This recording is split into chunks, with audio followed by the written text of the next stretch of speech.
الحمدللہ والصلاة والسلام علی رسول اللہ اما بعد۔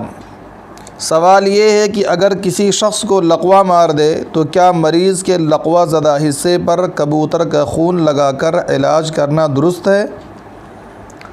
اس سلسلے میں عرض ہے کہ کبوتر کے اندر دم مسفوح یعنی بہنے والا خون ہوتا ہے، اور عام حالات میں دم مسفوح کا استعمال درست نہیں ہے، اس لیے مریض کے لقوہ زدہ حصے پر کبوتر کا خون لگانا شرعاً جائز نہ ہوگا۔ البتہ اگر کوئی لقوہ کی بیماری ایسی ہے جس میں ماہر ڈاکٹروں کی نظر میں کوئی جائز علاج مؤثر نہ ہو اور کبوتر کے خون سے شفا ملنے کا یقین یا ظن غالب ہو، تو ایسی صورت میں مریض کے لقوہ زدہ حصے پر کبوتر کا خون بطور علاج لگانا درست ہوگا۔